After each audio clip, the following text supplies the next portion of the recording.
సామాన్యంగా కష్టాలు, నష్టాలు, బాధలు, చింతలు, అవమానాలు, అపవాదాలు అన్నీ వస్తూనే ఉంటాయి. ఇవన్నీ ఉన్నప్పటికీ దేవుడు మాకు సుఖాలు, సంతోషాలు ఇస్తాడనమాట. మన దేవుడు, మనము నమ్మిన దేవుడు చేయి విడువడు, మమ్మల్ని ఎడబాయడు. దేవుడి వాక్యం చదివిస్తుంది కదా. అలాగే మనం దేవుడి వాక్యం చూసుకున్నప్పుడు 91వ కీర్తన లాస్ట్ 3 వచనాలు ఒకసారి చదవండి. అందులో ఒక్క వాక్యం నేను తీసుకోవాలనుకున్నాను ఈరోజు. దేవుడు మాట్లాడేది, అతడు నన్ను ప్రేమిస్తున్నాడు గనుక నేను అతనిని తప్పించెదను. ఓకే, ఇరుకులు ఇబ్బందుల నుంచి తప్పిస్తాడు. ఓకేమా. అతడు నా నామం ఎరిగిన వాడు గనుక అతను ఘనపరచెదను. అతను నాకు మొరపెట్టగా నేను అతనికి ఉత్తరం ఇచ్చెదను. శ్రమలలో, ఆమేన్, శ్రమలలో నేను అతనికి తోడై ఉండెదను. ఈ మాట పైన ఈరోజు మనము వాక్యం ధ్యానిస్తామండి. ఎవరికి తోడై ఉంటాడు? అతనిని ప్రేమించువానికి. కన్నడ బైబిల్ చెప్తుంది, ಆತನು ನನ್ನಲ್ಲಿ ಆಸಕ್ತಿ ಹೊಂದಿರುವುದರಿಂದ. ಕನ್ನಡ ಬೈಬಲ್ ಆಯ್ತಮ್ಮ, ಓದು ಮಗಳ. ಇಲ್ಲ ಆಯ್ತಾ, ಓದು. ಕನ್ನಡ ಬೈಬಲ್ 91ನೇ ಕೀರ್ತನೆ ಕೊನೆ 3 ವಾಕ್ಯ. ಅವನು ನನ್ನಲ್ಲಿ ఆసక్తనాగిరుವುದರಿಂದ. నాలో ఇంట్రెస్ట్ ఉంటే, దేవునిలో నీకు ఇంట్రెస్ట్ ఉంటే, దేవుని నామాన్ని ఎరిగిన వాడైతే, దేవుణ్ణి ప్రేమించేవాడైతే వానికమ్మ, వారికి దేవుడు శ్రమలలో ఏం చేస్తాడు? తోడై ఉంటాడు. హల్లెలూయా. అదే కన్నಡದಲ್ಲಿ ನೋಡಪ್ಪ. ನನ್ನ ನಾಮವನ್ನು ಅರಿತವನಾಗಿರುವುದರಿಂದ ಅವನನ್ನು ಉದ್ಧರಿಸುವೆನು. ಅವನು ನನಗೆ ಮೊರೆ ಇಡುವಾಗ ಸದುತ್ತರವನ್ನು ದಯಪಾಲಿಸುವೆನು. ಇಕ್ಕಟ್ಟಿನಲ್ಲಿ ಹತ್ತಿರವಿದ್ದು ಅವನನ್ನು ತಪ್ಪಿಸಿ ಘನಪಡಿಸುವನು. ಈ ವಾಕ್ಯ, ಈ ಒಂದು ವಾಕ್ಯದ ಮೇಲೆ ಈ ದಿನದ ನಮ್ಮ ವಾಕ್ಯ ಇದೆ. ಆತನು ఇక్కట్టినల్లిరువాగ, ఇరుకులలో, ఇబ్బందులలో, శ్రమలలో ఉన్నప్పుడు దేవుడు, మనం నమ్మిన దేవుడు, మమ్మల్ని ప్రేమించే దేవుడు మాకు తోడై ఉంటాడంట. హల్లెలూಯಾ. ಇದು ನಮ್ಮ ನಂಬಿಕೆ. ನಾವು ಎಲ್ಲೇ ಹೋದರೂ ಬಂದರೂ, ಒಬ್ಬರೇ ಹೋಗ್ರಿ, ಇಬ್ಬರೇ ಹೋಗ್ರಿ, 100 ಜನ ಹೋಗ್ರಿ, 50 ಜನ ಹೋಗ್ರಿ, ನಮ್ಮ ಸಂಗಡ ಯಾರಿರ್ತಾನೆ? ಪರಿಶುದ್ಧಾತ್ಮ ದೇವರು ನಮ್ಮ ಜೊತೆಗಾರನಾಗಿ, ಸಹಾಯಕನಾಗಿ, ರಕ್ಷಕನಾಗಿ, ಒಡೆಯನಾಗಿ ನಮ್ಮೊಂದಿಗೆ ಇರುತ್ತಾನೆ, ಬರುತ್ತಾನೆ. ಹಲ್ಲೆಲೂಯಾ. ನಮ್ಮ ಪ್ರಯಾಣಗಳಲ್ಲಿ ನಮ್ಮ ಜೊತೆ ಬರ್ತಾನೆ. ನಾವು ಎಲ್ಲೇ ಹೋದರೂ, ಎಲ್ಲೇ ಇದ್ದರೂ ಆತನು ನಮ್ಮ ಸಂಗಡ ಇರುತ್ತಾನೆ. ಯಾಕೆ ಸಂಗಡ ಇರ್ತಾನೆ? ನಾವು ಕಷ್ಟದಲ್ಲಿದ್ದಾಗ ನಮ್ಮ కష్టವನ್ನು తప్పించి నడిసోదಕ್ಕೆ. శ్రమలలో ఉన్నప్పుడు ఆయన ఏం చేస్తాడు? తప్పించి మాకు తోడై ఉంటాడని వాక్యం చదివిస్తాడు. ఏమి శ్రమలు? ఎలాంటి శ్రమలు?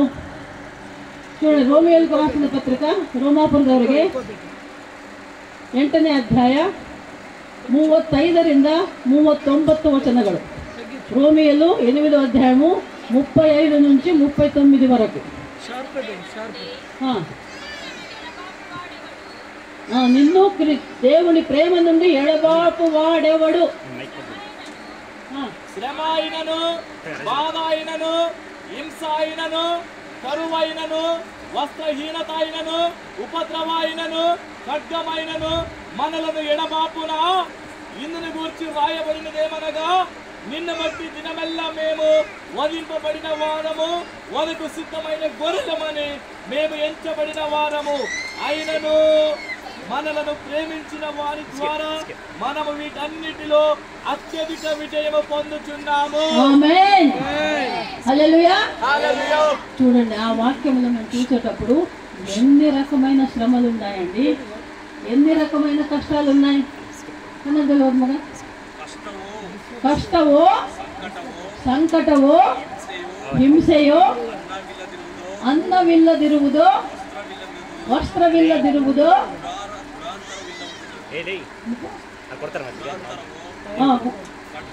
ಖಡ್ಗವು ದೇವರೇ ನಾನು ನಿನ್ನ ನಿಮಿತ್ತ ದಿನವೆಲ್ಲ ಕೊಲೆಗೆ ಗುರಿಯಾಗಿದ್ದೇವೆ. ಕೊಯ್ಗುರಿಗಳಂತೆ ಅಲ್ಲ, ಜನರು ನಮ್ಮನ್ನು ಕೊಯ್ಗುರಿಗಳಂತೆ ಹಿಂಸಿಸಿದರು. ನೋಡಿ ಎಷ್ಟು ಥರದ ಸಂಕಟ ಇದೆ ನೋಡಮ್ಮ, ಓದಿದ್ರ? ಕಷ್ಟ, ಸಂಕಟ, ವಸ್ತ್ರ ಇಲ್ಲದಿರೋದು, ಅನ್ನ ಇಲ್ಲದಿರೋದು, ಊಟ ಇಲ್ಲ, ಬಟ್ಟೆ ಇಲ್ಲ, ಕೆಲಸ ಇಲ್ಲ, ನೌಕರಿ ಇಲ್ಲ, ದುಡಿಮೆ ಇಲ್ಲ, ಉಪವಾಸ, ವನವಾಸ, ನೀರಿಲ್ಲ, ಬಾಯಾರಿಕೆ, ಗಂಡ ಹೆಂಡತಿ ಜಗಳ, ತಂದೆ ತಾಯಿ ಮಕ್ಕಳ ಜಗಳ, ಕುಟುಂಬದಲ್ಲಿ ಗಲಾಟೆ, ತಂಟೆ ತಕರಾರು, ಅಕ್ಕಪಕ್ಕದವರೊಂದಿಗೆ ಜಗಳ, ತಂಟೆ ತಕರಾರು, ಕೆಲಸ ಮಾಡೋ ನೌಕರಿಯಲ್ಲಿ ಹೋದಾಗ ಕೆಲಸ ಮಾಡುವವರಲ್ಲಿ ಅವರ ಜೊತೆಗೆ ಏನೋ ಒಂದು ರೀತಿಯ ಜಗಳ, ತಂಟೆ ತಕರಾರು, ವಿರೋಧ, ಹಿಂಸೆ, ಥರದಲ್ಲಿ ಜನರು ಮನುಷ್ಯರು ಅನುಭವಿಸ್ತಾ ಇದ್ದಾರೆ. ಎಷ್ಟೋ ಥರ, ಒಂದು ಥರ ಅಲ್ಲ, ಕಷ್ಟ, ಸಂಕಟ, ರೋಗ, ಬಾಧೆ, ಚಿಂತೆಗಳು ಮನೆಯಲ್ಲಿ, ಮನೆ ಹೊರಗಡೆ, ఇరుకులు, ఇబ్బందులు, చింతలు, రోగాలు, బాధలు, శ్రమలు, రకరకమైన శ్రమలు, ఇంట్లో శ్రమలు, సేవలో శ్రమలు, సంఘములో శ్రమలు, ఇరుగు పొరుగు వారితో శ్రమలు, ఇంట్లో ఉన్న భార్య భర్తల మధ్య శ్రమలు, కొట్లాటలు, తిట్లాటలు, ఇరుకులు. ఈ రోజుల్లో మేము చూస్తున్నాం, క్రైస్తవులే యేసయ్యని నమ్మిన బిడ్డలే పెళ్లి చేసుకుంటున్నారు.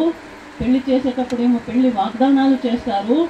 దేవుని వాక్యం సెలవిస్తున్నది, దేవుడు జతపరిచిన వాడిని మనుష్యులు ఎవరు విడదీయకూడదు అని వాక్యం సెలవిచ్చిన ఈ రోజుల్లో చాలామంది క్రైస్తవులే డైవోర్స్ తీసుకుంటున్నారండి. క్రైస్తవుల కుటుంబాలలోనే భార్య భర్తలు పొందుకోవటం లేదు. క్రీస్తు ప్రేమ లేదు. క్రీస్తు ప్రేమ కొదువై ఉన్నది. ప్రేమ లేదు, దేవుని ప్రేమ లేదు, ఓర్పు లేదు, సహనము లేదు, పొందుకునేది లేదు, ಸಹನ ಇಲ್ಲ, ತಾಳ್ಮೆ ಇಲ್ಲ, ಹೊಂದಾಣಿಕೆ ಇಲ್ಲ. ಸಣ್ಣ ಸಣ್ಣ ವಿಷಯಕ್ಕೆ ಜಗಳ, ತಂಟೆ ತಕರಾರು ಬಂದು ದೇವರ ಮಕ್ಕಳು, ಅನ್ಯ ಜನಾಂಗಗಳು ಎಲ್ಲ ಕಡೆ ಯಾವ ಕುಟುಂಬಗಳು ನೋಡಿದ್ರು ಕೂಡ ಗಂಡ ಹೆಂಡತಿ ಜಗಳ, ಅತ್ತೆ ಸೊಸೆ ಜಗಳ, ಮಾವ ಮೈದುನರ ಜಗಳ, ಥರಥರದಲ್ಲಿ ನಾವು ಕುಟುಂಬಗಳಲ್ಲಿ ಕೂಡ ಕಷ್ಟ ನಷ್ಟಗಳು ನೋಡ್ತಾ ಇದ್ದೀವಿ. ಸೇವೆಗೆ ಹೋದಾಗ ಸುವಾರ್ಥ ಸೇವೆ ಮಾಡೋದಕ್ಕೆ ಅಂತ ಸುವಾರ್ಥಿಕರು, ಸೇವಕರು ಹೋದರೆ ಅಲ್ಲಿ ಜಗಳ, ತಂಟೆ ತಕರಾರುಗಳು. ಇದು ನನ್ನೂರು, ಇದು ನನ್ನ ಕೇರಿ, ಇದು ನನ್ನ ಪ್ರದೇಶ, ಇಲ್ಲಿ ಬರಬೇಡ್ರಿ, ನಾವು ಮಾಡ್ತೇವೆ ಅಂತ ನಮಗೆ ನಾವು ಅನುಭವಿಸಿದ್ರೆ ನಿಮ್ಗೆ ಹೇಳ್ತಾ ಇರೋದು. ನಾವು ಅಪ್ಪಾಜಿ ನಾವು ಸೇವೆಗೆ ಬಂದಾಗ ಪ್ರಾರಂಭದಲ್ಲಿ ಎಷ್ಟೋ ಕಡೆ ನಾವು ಸುವಾರ್ಥ ಸೇವೆ ಮಾಡೋಕೆ ಹೋದಾಗ ಅಲ್ಲಿ ಯಾರೋ ಬಂದು ಅಡ್ಡ ಹಾಕೋರು, ಇಲ್ಲ ಇಲ್ಲ ಇಲ್ಲಿ ನಾವು ಮಾಡ್ತಾ ಇದ್ದೀವಿ, ನೀವು ಬರಬೇಡ್ರಿ. ಸರಿ, ಅವ್ರು ಮಾಡಲಿ ಬಿಡು ಅಂತ ನಾವು ಬಿಟ್ಟು ಬಂದರೆ ಕೆಲವೊಂದು ಊರುಗಳು, ಕೆಲವೊಂದು ಪ್ರದೇಶಗಳು, ಕೆಲವೊಂದು ಕೇರಿಗಳು ಅವರು ಮಾಡಲಿಲ್ಲ, ನಮ್ಮನ್ನು ಮಾಡೋಕೆ ಬಿಡಲಿಲ್ಲ. ಅಂಥವರು ಕೂಡ ಇದ್ದಾರೆ ಈ ದಿನಗಳಲ್ಲಿ. సువార్తలో ఇరుకులు ఇబ్బందులు అనుభవిస్తున్నారు సేవకులు. ఇంకా సంఘాలు తీసుకున్నారా, ಸಭೆಗಳಲ್ಲಿ ಸಮಸ್ಯೆಗಳೇ, ಪಾಸ್ಟರ್ಗಳಿಗೆ ಸಮಸ್ಯೆಗಳು, ವಿಶ್ವಾಸಿಗಳಿಗೆ ಸಮಸ್ಯೆಗಳು, ಪಾಸ್ಟರ್ ವಿಶ್ವಾಸಿಗಳ ಮಧ್ಯೆ ಹೊಂದಾಣಿಕೆ ಇಲ್ಲ, ಪ್ರೀತಿ ಇಲ್ಲ, ಅಲ್ಲಿ ನಾವು ಸಮಸ್ಯೆಗಳನ್ನ ನೋಡ್ತಾ ಇದ್ದೇವೆ. ಈಗಿನ ಕಾಲದಲ್ಲಿ ಏನು ಮಾಡ್ತಾ ಇದ್ದಾರೆ, ಸೇವಕರಾದವರು ಅವರು ಸುವಾರ್ತೆ ಸಾರಿ ಆತ್ಮಗಳನ್ನು ಸಂಪಾದನೆ ಮಾಡುವುದನ್ನು ಬಿಟ್ಟು ಬೇರೆಯವರು ಸಂಪಾದಿಸಿದ ಆತ್ಮಗಳನ್ನು ಏನು ಹೇಳಬೇಕು, ಕಳ್ಳತನ ಮಾಡ್ತಾ ಇದ್ದಾರೆ ಅಂತಲೇ ಹೇಳ್ತೀನಿ ನಾನು. ಕಳ್ಳತನನೇ ಮಾಡ್ತಿರೋದು. ಏನು ಕಳ್ಳತನ? ಈಗ ಮೀನು ಹಿಡಿಯೋರು ಎಲ್ಲಿ ಹಿಡಿತಾರೆ ಮೀನು? ಕೆರೆಯಲ್ಲೋ, ಹೊಳೆಯಲ್ಲೋ, ನದಿಯಲ್ಲೋ, ಎಲ್ಲಿ ನೀರಿದೆ, ಎಲ್ಲಿ ನೀರಲ್ಲಿ ಮೀನಿದಾವೋ ಅಲ್ಲಿ ಹೋಗಿ ಮೀನು ಹಿಡಿದು ಅವ್ರು ಪುಟ್ಟೆ ತುಂಬಿಸ್ಕೋಬೇಕು ಅಲ್ವಾ? ಆದರೆ ಈ ಬೇರೆ ಈಗಿನವ್ರು ಏನು ಮಾಡ್ತಾ ಇದ್ದಾರೆ, ಯಾರಲ್ಲಿ ಹೋಗಿ ನದಿಯಲ್ಲಿ ಹೋಗಿ ಹಗಲಿರುಳು ಕಾದು ಮೀನುಗಳು ಎಲ್ಲಿದ್ದಾವೆ ಅಂತ ಹುಡುಕಾಡಿ ಆ ಮೀನುಗಳನ್ನು ಹಿಡಿದು ಅವರು ಪುಟ್ಟಿ ತುಂಬಿಸ್ಕೊಂಡಿದ್ರೆ ಇವರು ಬೇರೆಯವರು ಬಂದು ಆ ಪುಟ್ಟಿಯೊಳಗಿನ ಮೀನನ್ನು ಕಳ್ಳತನ ಮಾಡ್ತಾ ಇದ್ದಾರೆ ಮಕ್ಕಳಿಗೆ. ಸೇವಕರದೇ ಮಾಡ್ತಾ ಇರೋದು ಈ ದಿನಗಳಲ್ಲಿ. ಸೇವೆ ಮಾಡ್ತೇವೆ ಅಂತಾರೆ, ಎಷ್ಟೋ ಪೋಸ್ಗಳು ಹೊಡಿತಾರೆ, ಆದರೆ ಆತ್ಮಗಳನ್ನು ಕಳ್ಳತನ ಮಾಡ್ತಿದ್ದಾರೆ. ನಮ್ಮ ಸೇವೆಯಲ್ಲಿ ಈ ಅನುಭವ ಆಗಿದೆ ನಮಗೆ. ಅಷ್ಟೇ ಅಲ್ಲ, ಆತ್ಮಗಳು ಅಷ್ಟೇ ಅಲ್ಲ ಮಕ್ಕಳೇ, ಸೇವಕರನ್ನು ಕಳ್ಳತನ ಮಾಡ್ತಿದ್ದಾರೆ ಕೆಲವು. ಸೇವಕರಿಗೆ ವಿದ್ಯೆ, ಬುದ್ಧಿ, ಆತ್ಮೀಯ ಜ್ಞಾನ, ಸತ್ಯವೇದ ಬೈಬಲಿನ ಜ್ಞಾನ ಕೊಟ್ಟು ಆತ್ಮೀಯ ರೀತಿಯಲ್ಲಿ ಅವ್ರನ್ನ ಬೆಳೆಸಿದ ಮೇಲೆ ಅವರಿಗೆ ಕೆಲವರಿಗೆ ಬೈಬಲ್ ಸ್ಟಡಿ ಮಾಡಿಸಿ ಆತ್ಮೀಯವಾಗಿ ಬೆಳವಣಿಗೆ ಹೊಂದಿ ಪ್ರಾರ್ಥನೆ ಮಾಡೋದನ್ನು ಕಲಿಸಿ ವಾಕ್ಯ ಹೇಳೋದನ್ನು ಕಲಿಸಿ ಸೇವಕರನ್ನಾಗಿ ತಯಾರು ಮಾಡಿದರೆ ಅಂಥವರನ್ನು ಬೇರೆಯವರು ಲೋಕದ ಆಸೆ, ಹಣದ ಆಸೆ ತೋರಿಸಿ ಎಳ್ಕೊಂಡು ಹೋಗ್ತಾ ಇದ್ದಾರೆ. ಇವು ಹೆಂಗೆ ಹೋಗ್ತಿದ್ದಾವೆ ಅಂದರೆ, ಈ ವಾಕ್ಯ ಓದಿದ್ವಲ್ಲ, ಕೊಯ್ಗುರಿಗಳಂತೆ ಹೋಗ್ತಾ ಇದ್ದಾರೆ. ಕುರಿಗಳನ್ನು ಕರ್ಕೊಂಡು ಇಟ್ಕೊಂಡು ಹೋಗ್ತಾರಲ್ಲ ಎಲ್ಲಿ ಕೊಡೋಕ್ಕೆ. ಸಂಡೇ ಬಂದರೆ ಸಾಟರ್ಡೆ ಎಲ್ಲ ಕುರಿಗಳನ್ನು ತಗೊಂಡು ಹೋಗ್ತಾ ಇರ್ತಾರೆ ನೋಡ್ರಿ ಮಾರ್ಕೆಟ್ಗೆ ಕೊಯ್ಯೋಕ್ಕೆ. ಹಾಗೆ ಇವು ಗೊತ್ತಿಲ್ಲ, ಇವು ಅತಿ ಆಸೆಗೆ ಹೋಗ್ತಾ ಇದ್ದಾರೆ. ಅತಿ ಆಸೆ ಗತಿ ಕೇಳುವಂತ ಅಲ್ಲಿ ಇಲ್ಲ ಇಲ್ಲಿ ಇಲ್ಲ ಅಂತ ಕೆಲವರು ಸೇವೆ ಮಾಡೋದನ್ನು ಬಿಟ್ಟಿದ್ದಾರೆ, ಕೆಲವರು ಯೇಸು ಸ್ವಾಮಿಯನ್ನು ಬಿಡ್ತಾ ಇದ್ದಾರೆ.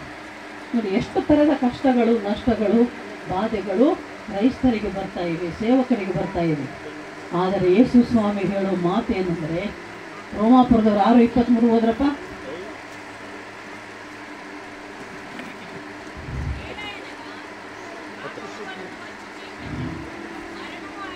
ఏలయనగా పాపము వలన వచ్చు జీతము మరణము, అయితే దేవుని కృపావరము ప్రభువైన యేసుక్రీస్తునందు నిత్య జీవము. హల్లెలూయా, హల్లెలూయా. మేమైతే ఎక్కడెక్కడ సువార్త చెప్తున్నామో అక్కడ ప్రతి చోట చెప్పేది 2 మాటలు. ఒకటి, వాక్యమే దేవుడు, దేవుడే వాక్యము. మనకి ఏ రూపము లేదు. దేవుడు మన దేవుడు ఆత్మస్వరూపుడు కనుక ఆయనను ఆత్మతోనూ సత్యముతోనూ పూర్ణ హృదయముతోనూ పూర్ణ బలముతోనూ ఆయనను ఆరాధించాలి. రెండో మాట ఏమంటే, దేవుడే వాక్యము, వాక్యమే దేవుడు. ఇంకొక మాట మేము చెప్పదలిసేది ఏమంటే, దేవుని సన్నిధిలో ఉన్నప్పుడు మనం దేవుని బిడ్డలుగానే ఉండాలి, కానీ వేరే లోకరీతి లోకాశలకు పడిపోకూడదు. ఒకసారి యేసయ్యను నమ్మిన తర్వాత సత్య వరకు, ప్రాణము పోయే వరకు నమ్మకములోనే మనం సాగిపోవాలి. దేవుని వాక్యం చదివిస్తూ ఉంది. ప్రకటన గ్రంథం 2:10 చదవండి. ప్రకటన గ్రంథము 2:10.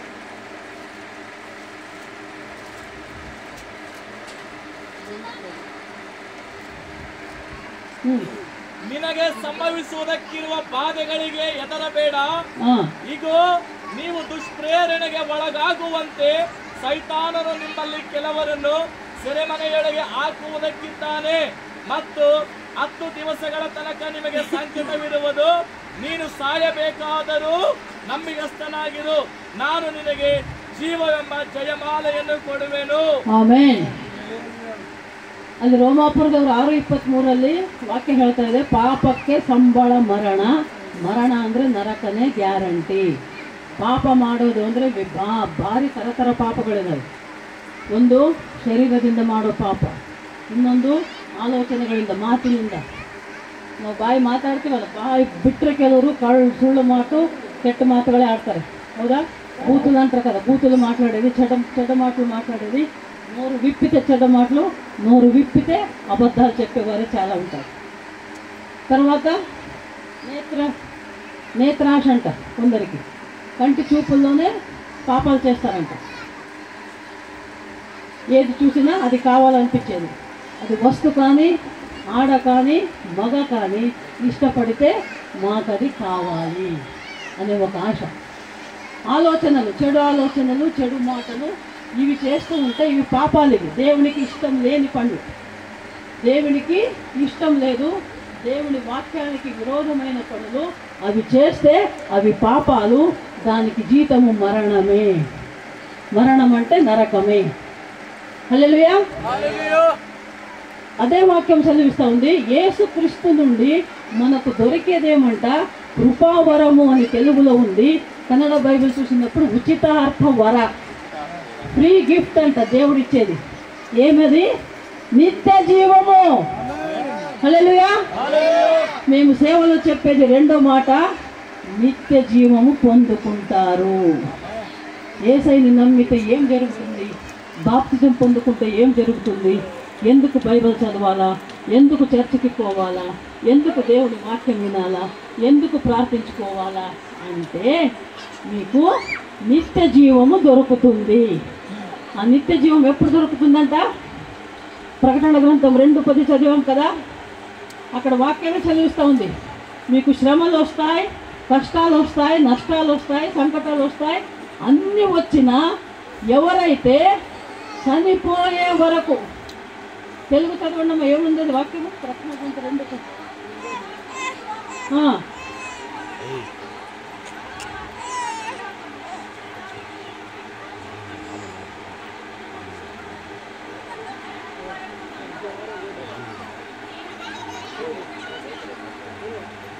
నీకు శ్రమలు కలుగుతాయంట, వాక్యమే చదివిస్తా ఉంది. శ్రమ లేని బ్రతుకే లేదమ్మా, శ్రమ లేని బ్రతుకే లేదు. ఏ శ్రమ లేదన్నా ఆకలి కాదు, తింటే జీర్ణం కాదు, పడుకుంటే నిద్ర రాదు. ఇది కష్టమే కదా, ఇది సంకటమే. తిన్నా జీర్ణం కాదు, తినుకుంటే ఆకలి పోదు, పడుకుంటే నిద్ర రాదు. ఇవి కూడా శ్రమలే మనకు.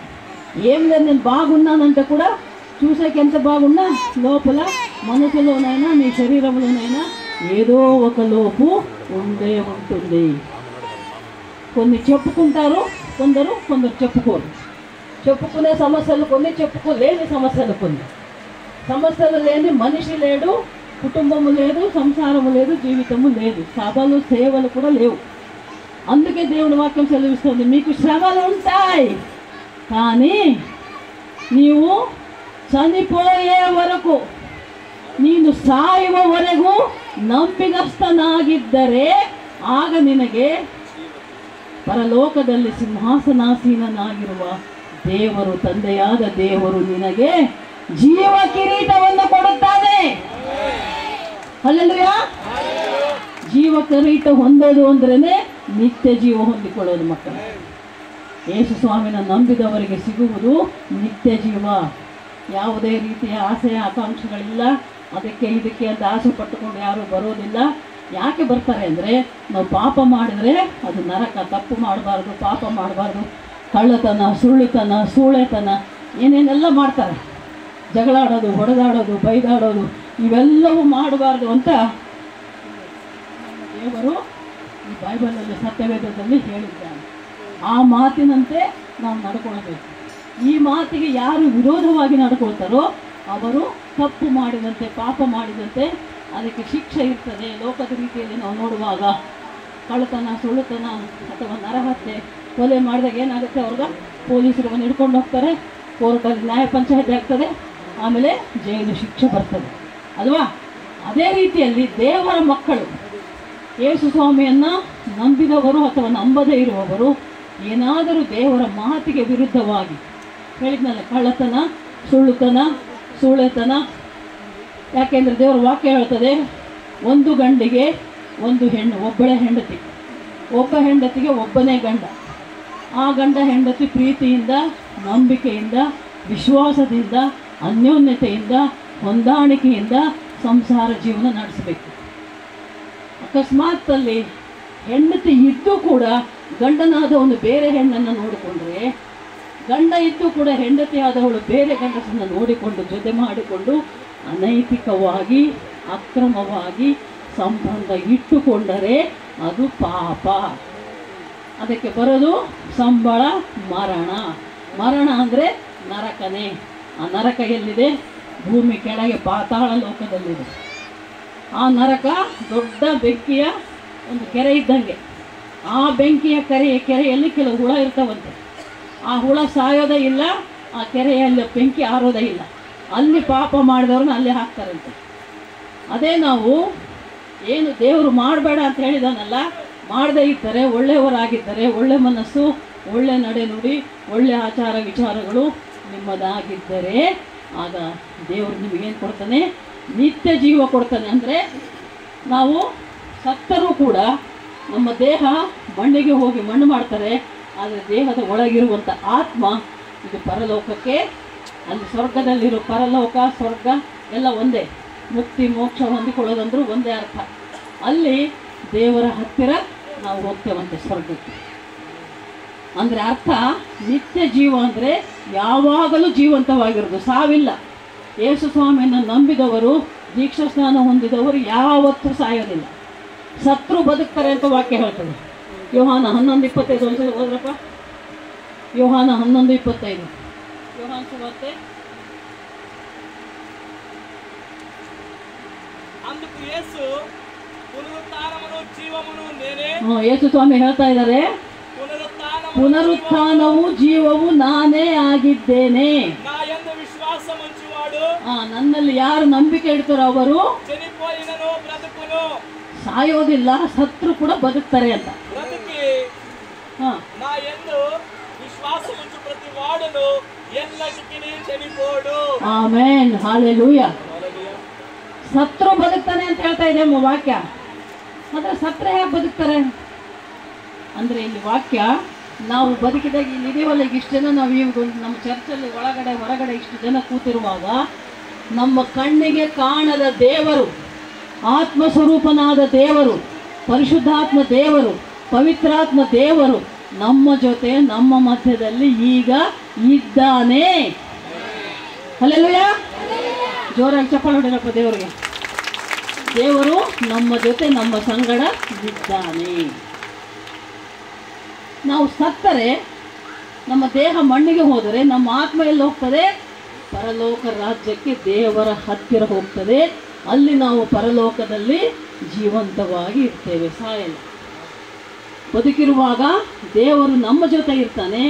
ನಾವು ಸತ್ತ ಮೇಲೆ ನಮ್ಮ ಆತ್ಮ ಪರಲೋಕದಲ್ಲಿ, ಸ್ವರ್ಗದಲ್ಲಿ ದೇವರ ಜೊತೆ ಇರುತ್ತದೆ. ಅದು ನಿತ್ಯ ಜೀವ. ಅದಕ್ಕೆ ಯೇಸು ಸ್ವಾಮಿಯನ್ನು ನಂಬಬೇಕು ಮಕ್ಕಳೇ. ಇನ್ನು ಯಾರಾದರೂ ನಂಬಲಾರದವರು, ದೀಕ್ಷಾ ಸ್ನಾನ ತೆಗೆದುಕೊಳ್ಳದೇ ಇರುವುದು ಯಾರಾದರೂ ಇದ್ದರೆ ಇವತ್ತಿನ ದಿನ ನೀವು ತಿಳ್ಕೊಳ್ಳಿ, ದೇವರು ಯಾವಾಗಲೂ ನಿಮ್ಮ ಸಂಗಡ ಇರ್ತಾನೆ. ಕಷ್ಟದಲ್ಲಿ, ನಷ್ಟದಲ್ಲಿ, ರೋಗದಲ್ಲಿ, ಬಾಧೆಯಲ್ಲಿ, ಚಿಂತೆಯಲ್ಲಿ, ಸಂಕಟದಲ್ಲಿ ಮತ್ತು ಆರೋಗ್ಯದಲ್ಲಿ, ಸುಖ ಸಂತೋಷದ ಸಮಯದಲ್ಲಿ, ಎಲ್ಲ ಸಮಯದಲ್ಲಿ ದೇವರು ನಮ್ಮ ಸಂಗಡ ಇರ್ತಾನೆ ಮಕ್ಕಳು. ಅಂದಮೇಲೆ ನಾವು ಜೀವಂತವಾಗಿ ಭೂಮಿ ಮೇಲೆ ಇರೋವರೆಗೆ ದೇವರು ನಮ್ಮ ಜೊತೆ ಇದ್ದು ನಮ್ಮನ್ನು ಕಾಯ್ದು ಕಾಪಾಡ್ತಾನೆ. ನಾವು ಮರಣ ಹೊಂದಿದ ಮೇಲೆ, ನಮ್ಮ ಉಸಿರು ನಿಂತ ಮೇಲೆ, ನಾವು ಸತ್ತು ಹೋದ ಮೇಲೆ ನಮ್ಮ ಆತ್ಮವು ದೇವರ ಬಳಿಗೆ, ಪರಲೋಕ ರಾಜ್ಯಕ್ಕೆ ಹೋಗ್ತದೆ. ನಿತ್ಯ ಜೀವವನ್ನು, ಅದು ನಿತ್ಯ ಜೀವ. ಅದೇ ಇಲ್ಲಿ ದೇವರ ವಾಕ್ಯ ಹೇಳೋದು ಏನು ಮಾಡಬೇಕಂತೆ? ಯೇಸು ಸ್ವಾಮಿನ ನಂಬಿದವರು ಅವರಿವರ ಮಾತು ಕೇಳಿ ಯಾವತ್ತೂ ಕೂಡ ಯೇಸು ಸ್ವಾಮಿಯನ್ನು, ನಂಬಿಕೆಯನ್ನು, ವಿಶ್ವಾಸವನ್ನು, ಪ್ರಾರ್ಥನೆಯನ್ನು ಬಿಡಬೇಡಿರಿ. ಅದು ನಾನೆಲ್ಲ ಹೇಳ್ತಾ ಇರೋದು ಮಕ್ಕಳೇ, ಬೈಬಲಲ್ಲಿ ಬರೆದಿರೋ ದೇವ್ರ ಮಾತೇ ನಿಮ್ಗೆ ಹೇಳ್ತಾ ಇರೋದು. ಪ್ರಕಟಣೆ ಗ್ರಂಥ 2:10 ಹೇಳ್ತಾ ಇರೋದು, ಸಾಯುವವರೆಗೂ ಯಾರು ನಂಬಿಗಸ್ತನಾಗಿರ್ತಾನೋ ಅವನು ಜೀವವೆಂಬ ಜೀವ ಕಿರೀಟವನ್ನು, ಜೀವ ಜಯಮಾಲೆಯನ್ನು ಹೊಂದಿಕೊಳ್ಳುವವನಾಗಿದ್ದಾನೆ. ಹಲ್ಲೆಲೂಯಾ. ಅದಕ್ಕೆ ನನಗೆ ಕಷ್ಟ, ಈಗ ಬೆಳಗ್ಗೆ ಇವರು ಹೇಳ್ತಾ ಇದ್ರು, ಏನೇ ಕಷ್ಟ ಬಂದರೂ ನಾವೇನು ಅನ್ಕೋಬೇಕು? ದೇವರು ನಮ್ಮ ಜೊತೆ ಇದ್ದಾನೆ. ನಾವು ದೇವರ ಜೊತೆ ಇದ್ದರೆ ದೇವರು ನಮ್ಮ ಜೊತೆ ಇರ್ತಾನೆ. ನಾವು ದೇವರನ್ನು ಬಿಟ್ಟರೆ ಯಾರ ಜೊತೆ ಇರ್ತೇವೆ? ಕಾಯ್ಕೊಂಡು ಕೂತಾನಲ್ಲ ಲೋಕದ ರೀತಿಯಲ್ಲಿ, ಸೈತಾನ ಹಿಡ್ಕೊಂಡು ಹೋಗ್ಬಿಡ್ತಾನೆ ಅಷ್ಟೇ. ನಾಶನ ನರಕನೇ ನಿಮಗೆ. ನರಕ ಬೇಕಾ, ಸ್ವರ್ಗ ಬೇಕಾ? ಪರಲೋಕ ಬೇಕಾ, ನರಕ ಬೇಕಾ? ನೀವೇ ನಿರ್ಧಾರ ಮಾಡ್ಕೋಬೇಕು.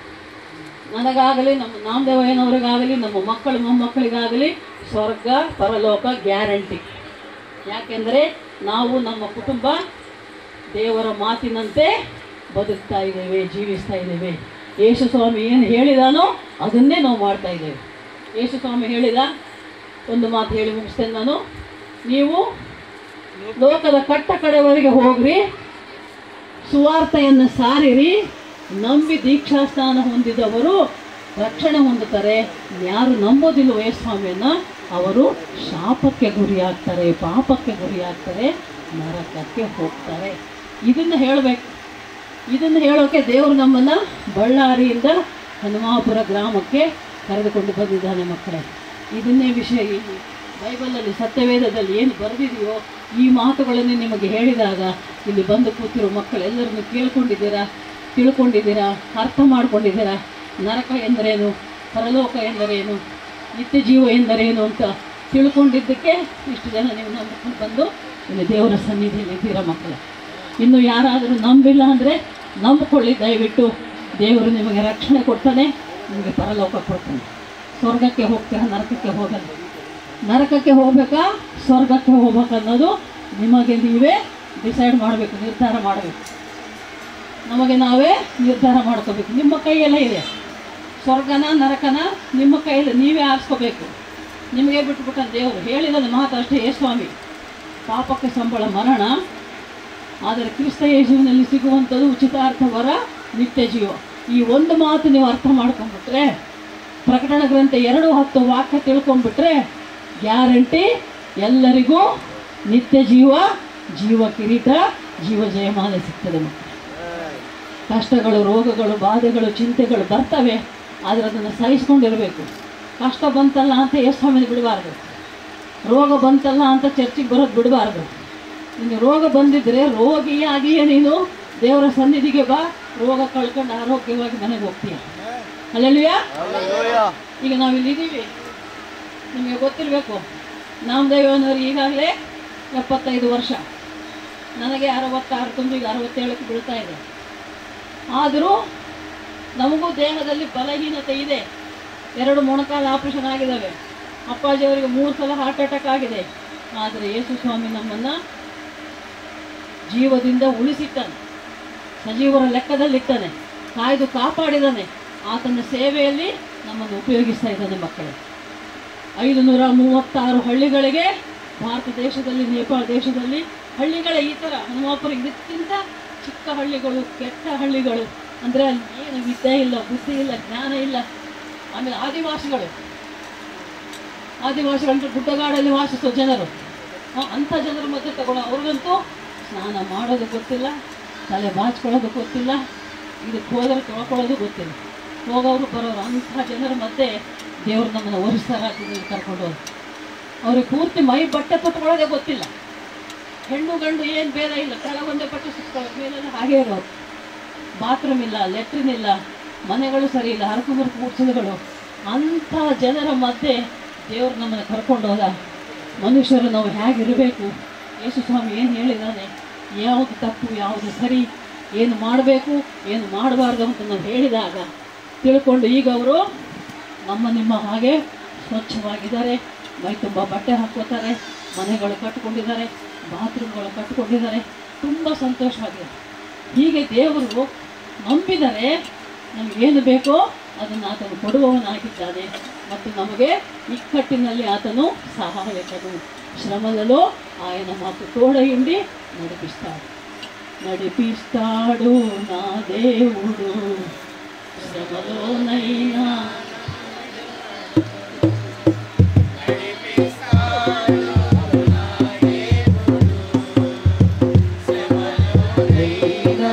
నన్ను విడువడు.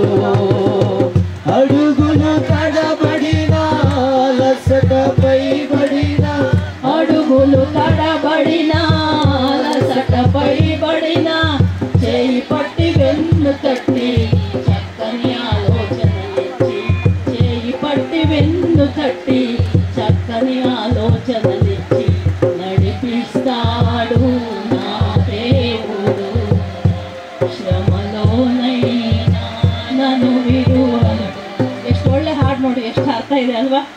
ನೀನು ಎಂಥ ಪರಿಸ್ಥಿತಿಯಲ್ಲಿದ್ದರು, ಎಲ್ಲಿದ್ದರೂ ದೇವರು ನಿನ್ನ ಕೈ ಬಿಡಲ್ಲ. ದೇವರನ್ನು ನಾವು ಬಿಡ್ಬೋದು, ಆದರೆ ದೇವರು ನಮ್ಮನ್ನು ಬಿಡಲ್ಲ. ಮಕ್ಕಳು, దేవుడిని మనం విడిచిపోవచ్చు, కానీ దేవుడు మమ్మల్ని విడువడు, ఎడబాయడు. ನಿನ್ನನ್ನು ಕೈ ಬಿಡುವುದಿಲ್ಲ, ನಿನ್ನನ್ನು ತೊರೆಯುವುದಿಲ್ಲ ಅಂತ ದೇವರು ಹೇಳ್ಬಿಟ್ಟಾನೆ. ಅಂಥ ದೇವರ ಮಕ್ಕಳಾದ ನಾವು ಕಷ್ಟ, ರೋಗ, ಬಾಧೆ, ಚಿಂತೆ, ಜಗಳ, ತಂಟೆ, ತಕರಾರು ಏನೇ ಇದ್ದರೂ ಶಾಂತಿಯಿಂದ, ಸಮಾಧಾನದಿಂದ, ಸಂತೋಷದಿಂದ, ನೆಮ್ಮದಿಯಿಂದ, ದೇವರನ್ನು ನಂಬಿಕೆಯಿಂದ, ಪ್ರಾರ್ಥನೆಯಿಂದ ಜೀವನ ನಡೆಸಿಕೊಂಡು ಹೋಗೋಣ. ಯಾವಾಗಲೂ ದೇವರು, ನಾವು ನಂಬಿದ ದೇವರು, ನಂಬಿಗಸ್ತನಾದ ದೇವರು, ಕೈ ಬಿಡಲಾರದ ದೇವರು. ಆತನು ನಮ್ಮ ಕೈ ಹಿಡಿದು ನಡೆಸ್ತಾನೆ. ಆ ನಂಬಿಕೆಯಲ್ಲಿ ನಾವಿರೋಣ. ದೇವರು ನಮ್ಮನ್ನು, ನಿಮ್ಮನ್ನು, ಈ ವಾಕ್ಯವನ್ನು ಆಶೀರ್ವದಿಸಿ. ಹಲ್ಲೆಲೂಯಾ. ಆಮೆನ್. ಹಲ್ಲೆಲೂಯಾ.